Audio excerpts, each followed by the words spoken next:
글로벌 기업들의 무덤으로 불리는 시장 중 하나는 일본입니다.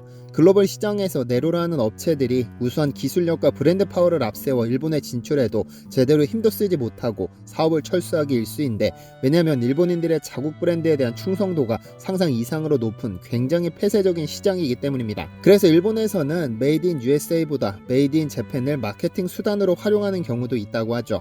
이는 비단 한국 기업에만 해당되는 이야기는 아닙니다. 스웨덴에 본사를 둔 글로벌 가구 공룡 이케아도 1975년, 2006년 두 번이나 일본 시장 진출을 꾀했으나 연거푸 물을 먹으며 실패했고, 미국 최대 대형마트인 월마트 역시 일본 진출 16년 만에 완전히 발을 뺐습니다. 이렇듯 자국 브랜드에 대한 충성도가 높은 이유는 글로벌 기업들이 만들 수 있는 제품들은 일본 기업이 더 잘 만들 수 있다는 신뢰도가 바탕이 되는 것인데, 몇몇 일본 기업들이 전혀 따라할 수 없는 분야도 있는 듯합니다. 아예 한국 제품을 거의 카피하다시피 동일한 제품을 만들어 놓고 한국을 따라한 짝퉁이라는 지적에 적반하장식 반응을 내놓고 있는데요. 일본에서 어떤 일이 일어나고 있는 것일까요? 안녕하세요, 디스멘터리입니다. 지난 4월 26일 시사주간지 뉴스웨이크 일본어판은 일본이 한국을 베꼈다, 니신의 신제품이 한국의 불닭볶음면과 매우 흡사하다고 한국 누리꾼들이 난리라는 제목의 인터넷판 기사를 게재했습니다. 당시 한국에서는 일본의 한 라면 업체가 출시한 신제품 니신 야끼소바 UFO 볶음면 진한 한국식 매콤달콤 까르보가 한국의 불닭볶음면과 비슷하다는 뉴스가 화제가 됐었는데, 이는 단순히 비슷한 정도가 아니라 아예 복사 붙여넣기 수준이었습니다. 똑같은 분홍색 패키지를 사용하고 한국어로 볶음면이라는 표기를 썼는데, 라면을 볶는 식으로 식품을 만드는 것이나 분홍색 패키지를 사용한 것은 아주 너그럽게 보면 충분히 이해할 수 있는 부분이기는 합니다. 다만 일본을 대표하는 라면 생산 업체가 일본 라면에 한국어 볶음면을 썼다는 것은 쉽게 이해하기 어려웠는데요. 이러한 지적이 한국에서 나오자 뉴스위크는 일본 현지에서는 그동안 한국에 지속적으로 표절당해온 일본이 복수한다는 반응이 나오고 있다며 일본 현지 반응을 소개했는데요. 그러면서 한국 식품기업이 일본 제품에 따라 한 대표적 사례로 농심 새우깡을 꼽았습니다. 1971년 출시된 새우깡은 일본 칼비의 가타 에비센이 이미 1964년부터 판매되고 있던 만큼 이를 인지하고 있었을 가능성이 크다는 주장입니다. 롯데의 빼빼로도 1966년 판매를 시작한 일본 에자키 글리코의 포키를 따라한 것으로 보인다고 분석했죠. 오리온 제가의 초코송이도 혜태 제가의 칼로리 밸런스도 전부 일본을 모방한 것이라고 주장했습니다. 이러한 현상을 두고 뉴스위크는 이제는 한국이 모방을 당하는 처지가 됐다며 볶음면 표절 논란은 아시아 소프트파워의 중심축이 일본에서 한국으로 넘어갔음을 보여주는 사례라는 한 한국 교수의 말을 인용하기도 했죠. 그런데 이 짝퉁을 만든 기업에 주목할 필요가 있습니다. 왜냐하면 이 회사는 교묘하게 한국 제품을 따라오고 있으니까요. 이런 논란이 있고 얼마 뒤 국내 한 온라인 커뮤니티에는 일본 1위 라면 회사 근황이라는 제목의 글이 올라왔습니다. 해당 게시물 속에 공개된 사진들은 놀라웠습니다. 분명 니신 식품이 출시한 일본 라면인데 그 포장에는 전부 양념치킨, 해물짬뽕, 엄청, 한국 불닭맛, 짜장면, 한국식 매운맛 등등 한국어를 그대로 가져다 썼죠. 아마 이는 외국인들 하여금 한국에서 만든 라면이라는 혼란을 주고 구매를 유도하기 위한 미끼였을 겁니다. 게시자는 게시물 끝에 일본 라면업계 1위 니신 한국화되어가는 중이라고 썼는데, 자존심까지 버리고 이렇게 할 수밖에 없는 일본 1위 라면업체의 심정이 어땠을까 하는 안타까움이 듭니다.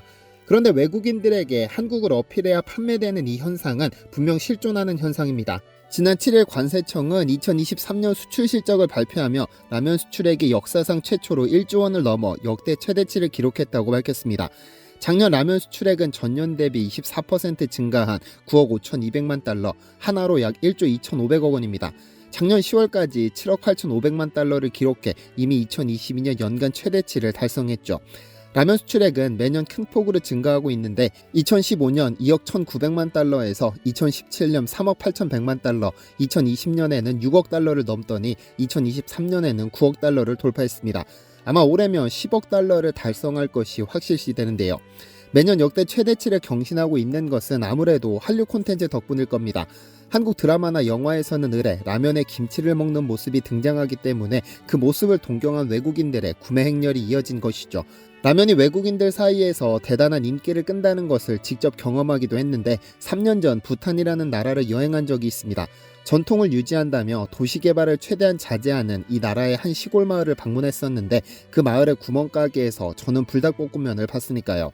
오지 수준의 그 시골 마을에서 본 한국 라면이 그렇게 반가웠었는데, 이 말은 그만큼 한국 라면이 전 세계 곳곳에서 판매된다는 증거일 겁니다. 이런 인기를 이어가기 위해 농심은 올 하반기 미국 2공장 생산 라인을 증설하고 내년쯤 3공장 건립을 검토 중인 것으로 알려졌습니다.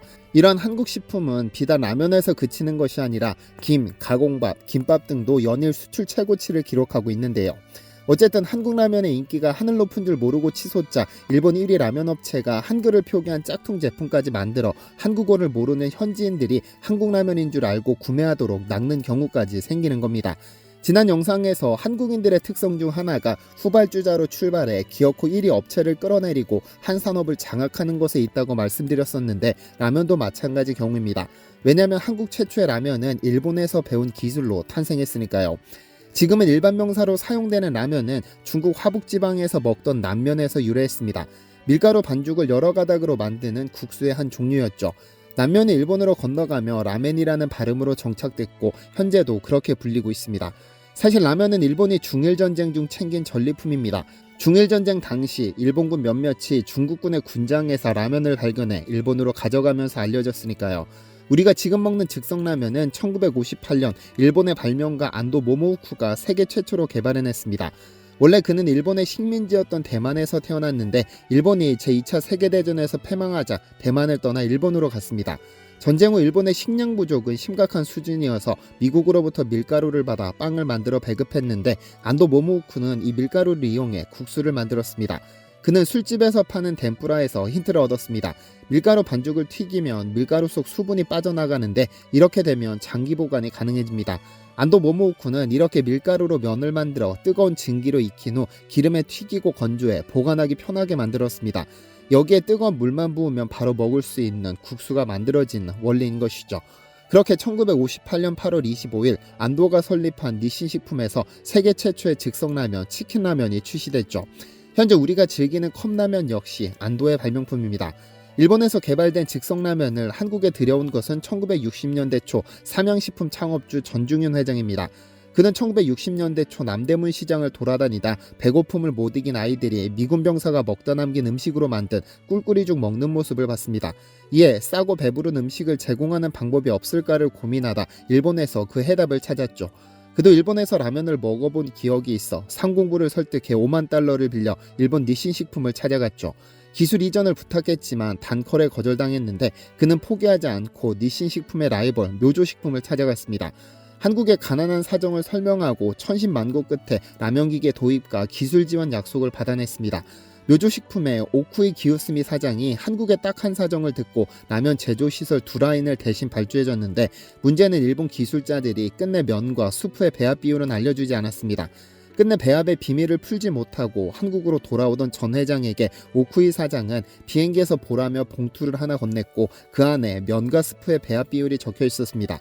그렇게 1963년 9월 15일 삼양식품이 한국 최초의 즉석라면인 삼양라면을 출시하게 됩니다. 사실 한국에서는 라면이 큰 환영을 받지 못했습니다.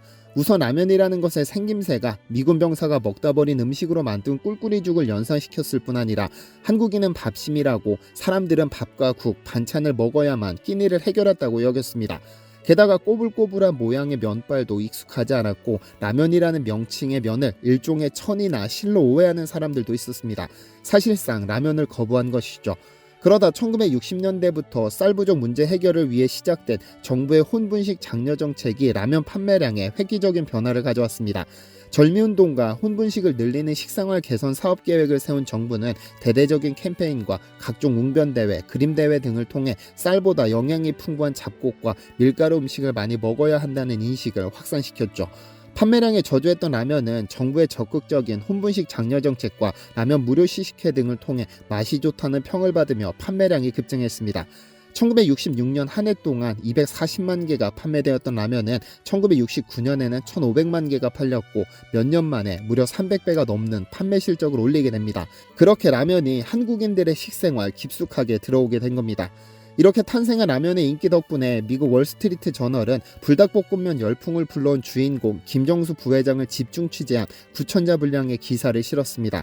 지난 1월 6일 월스트리트 저널은 500억 달러 규모 라면 시장을 뒤흔든 여성이란 제목의 기사를 통해 김 부회장이 삼양식품 그룹에 시집을 온 것, 전업주부로 살다가 불닭볶음면을 히트 상품으로 내놓은 것 등등 세세한 이력을 다뤘습니다. 특히 일본 니신식품 등 경쟁사보다 삼양식품이 프리미엄 라면 시장을 겨냥해 성공하고 있다며 미국에서 불닭볶음면은 일본 업체 라면보다 3배 정도 비싸다는 것을 강조했습니다.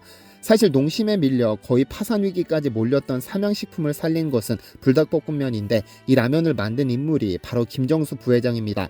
2010년 봄 자극적인 매운맛으로 유명한 맛집을 딸과 함께 찾아갔다가 매운맛에 대한 한국인들의 열정을 보고는 극도로 매운 라면을 떠올려 이를 제품에 반영시켰습니다. 근처 슈퍼마켓에서 모든 매운 소스와 조미료를 사서 몇 달에 걸쳐 최적의 맛을 찾아냈죠. 이 불닭볶음면이 탄생하기까지 닭 1200마리와 소스를 2톤 썼다고 하니 우연히 세계에서 가장 인기 높은 라면이 탄생한 건 아닙니다. 한국에서 최초로 즉석라면을 만든 삼양식품은 국내 식량 사정을 개선하는 데 큰 역할을 했습니다. 1963년에는 쌀 3,800여 석의 대체 효과를, 1976년에는 145만 9천여 석, 1980년에는 184만 8,205석의 대체 효과를 거뒀습니다. 즉 라면의 성장이 대한민국의 성장과 맞물려 있었다는 것인데 지금 한류의 성장과 라면의 성장이 맞물린 것까지 보면 우리 한국을 대표하는 음식, 즉 한식인 것만큼은 분명해 보입니다. 먹을 게 없을 때 간단하게 때우는 음식, 라면은 꽤 오랫동안 이런 이미지로 불렸습니다. 하지만 우리는 알고 있습니다. 돈이 많든 적든 남자든 여자든 노인이든 어린아이든 누구나 라면을 즐기고 있다고 말이죠. 대한민국 근대 역사와 함께 성장한 라면, 앞으로 더욱 세계로 뻗어나가 원조국마저 잊게 만드는 위상을 만들어내길 바랍니다. 시청해주셔서 감사합니다. 디시멘터리에서는 여러분의 제보를 기다립니다. 제 채널에서 다뤘으면 좋겠는 뉴스 또는 널리 알려졌으면 하는 영상은 디시멘터리 네이버.com으로 보내주시면 소중히 제작하겠습니다. 시청해주셔서 감사합니다.